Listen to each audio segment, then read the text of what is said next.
Sometimes success is the sweetest revenge, they say. Justin Davies and Dean Francis were the victims of schoolyard bullies, but they've turned that terrifying experience into a successful short film. It's called Boys' Grammar, and it's hitting the film circuit right around the world. There's not a day that goes by that I don't think to myself, if they'd had their way, I'd be dead. Give it back. Any of the pages stuck together, Gary? Give it to me. I just freeze when I think about it. It's a life that I've lived, so that's where the film comes from. Producer Justin Davies calls it his sweet revenge. What do you want it so bad for? A hard-hitting film confronting a system which protects bullies and deserts victims. I was urinated on, they spat in my face. I was once hung out a second-story window by my ankles, strangled in a soundproof drum room. A faggot giving you shit, Nick? Teachers knew about it, teachers saw it, and I'd even go as far as to say that they encouraged it.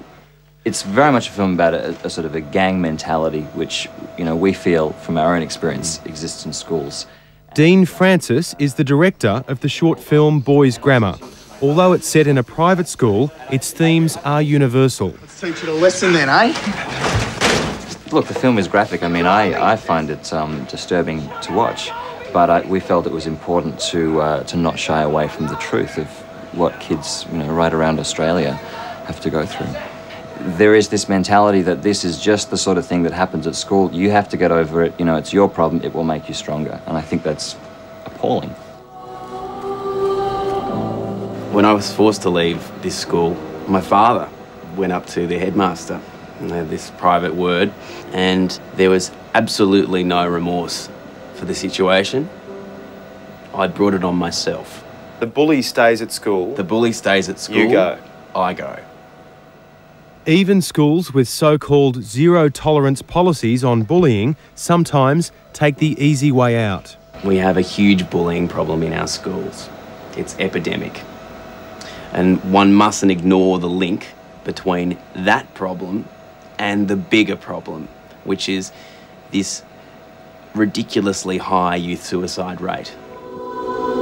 Some boys, it makes them stronger, gives them resilience. Those boys become men. When you're bullying someone, you have to picture that it's not just words that you're saying. You're actually, if you can picture, maybe you're stabbing someone. You know, you're hitting them with a, you know, you picture their limp body hanging from a tree. I mean, that's the actual physical impact that your words and your assault has on people. Some kids in our schools are witch hunted for a laugh. It's not a joke. Stop it. It's not good enough to turn a blind eye to bullying, because this will affect these kids for the rest of their life. Yeah, makes you wonder what the bullies are thinking now. If you'd like to touch base with the director of the film, Dean Francis, then head to our website, 9msn.com.au/ACA. There it is. And click the link to the live chat. Dean has some great advice for children, teachers and parents on how to cope with bullying. Chat begins at 7 o'clock Australian Eastern Standard Time. I'm sorry about that and those areas out of it, but 7 o'clock Eastern Standard.